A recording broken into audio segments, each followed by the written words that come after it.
Hello everyone, welcome back to this channel. आज हम लोग पढ़ेंगे। आज इकोनॉमिक्स का टॉपिक है, ये एक माइक्रो इकोनॉमिक्स का टॉपिक है, किंग डिमांड कर्व। जैसे कि आप देख सकते हैं नाम लिखा है पर किंग डिमांड कर्व, ये माइक्रो इकोनॉमिक्स का टॉपिक है। तो हम लोग स्टार्ट करते हैं विदाउट एनी फर्दर डिले। सबसे पहले तो क्या होता है किंग डिमांड कर्व, क्या होता है? इसको पहले तो दिया था ये पॉल सोइजी ने दिया था, इंट्रोड्यूस इसको पॉल सोइजी ने किया था, फिर बाद में इसको पॉपुलराइज हॉल एंड हिश ने किया था।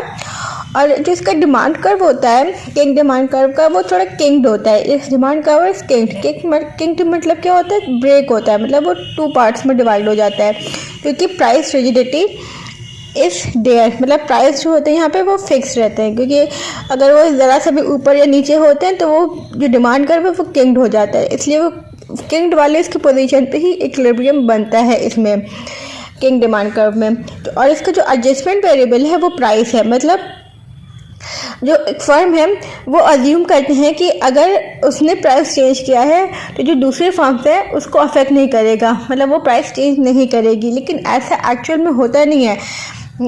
होता है लेकिन मतलब जो प्राइस इंक्रीज है, जैसे एक फर्म है वो प्राइस अगर उसने इंक्रीज की है तो वो जो अदर फर्म है वो फॉलो नहीं करेगी। लेकिन जो अगर एक फर्म ने प्राइस डिक्रीज किए हैं अपने, तो वो डिक्रीज वाली चीज़ को वो फॉलो कर लेगी। जैसे कि यहाँ पे लिखा हुआ है, reason for kinked demand curve is assumption about firm behaviour.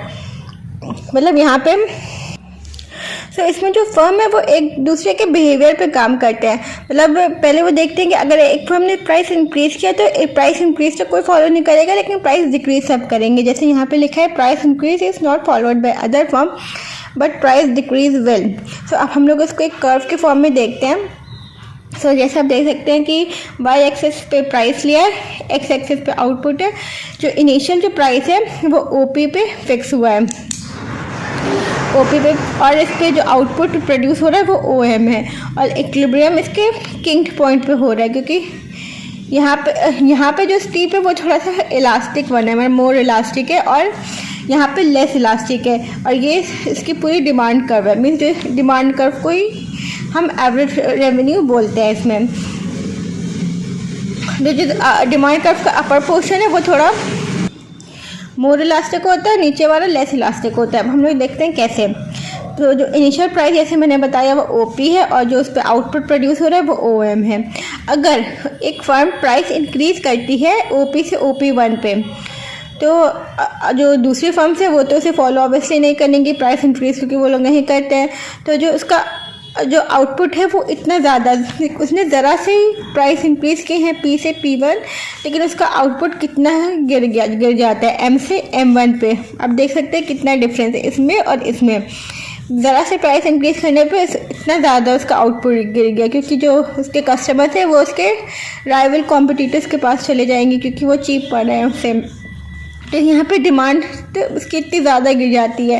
Means demand यहाँ जब ज़्यादा होती है किसी भी उससे सप्लाई से, तो वो चीज़ क्या होती है, वो चीज़ इलास्टिक होती है, क्योंकि वो जब बहुत ज़्यादा डिमांड हो जाती है सप्लाई से, तो दैट्स व्हाई जो अपर पोर्शन है वो मोर इलास्टिक होता है। क्योंकि यहाँ पे डिमांड ज़्यादा, यहाँ पे सिर्फ डिमांड की बात नहीं हो रही, यहाँ पे परसेंटेज ऑफ डिमांड की बात हो रही है। परसेंटेज और डिमांड यहाँ पे ज़्यादा हो जाती है, तो जो इससे अपर पोर्शन है इसका मोर इलास्टिक होता है। अब वहीं अगर हम देखते हैं कि अगर प्राइस वो फॉल करता है P से P2 पे, तो अब प्राइस फॉल तो अदर फर्म से फॉलो करेंगी, तो जो उसका जो शेयर है वो ज़रा सा ही बढ़ता है M से M2 पे।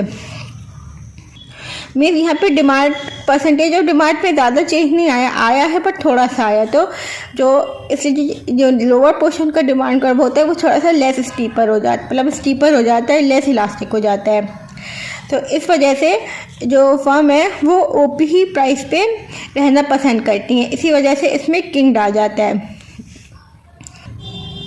और आप लोग चाहो तो ये एक्सप्लेनेशन लिखा हुआ ये पढ़ भी सकते हो, और इसका स्क्रीनशॉट चाहो तो ले सकते हो।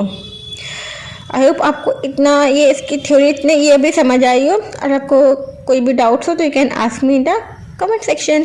तो अभी हम लोग इसका आगे देखते हैं। हम लोग अब इसके नेक्स्ट वाले कर्व में देखते हैं MR को, इसमें हम लोग डिराइव करते हैं।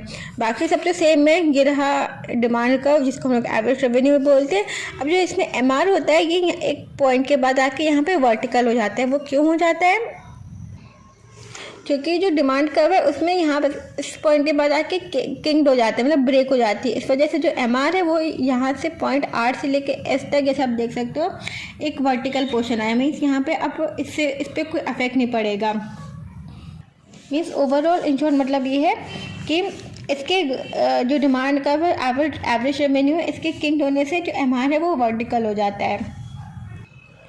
और ये रहा इसका एक्सप्लेनेशन, आप चाहो तो इसको स्क्रीनशॉट लेके पढ़ सकते हो। तो आई होप आपको ये थ्योरी समझ में आई हो, और कोई भी डाउट्स हो यू कैन आस्क। सो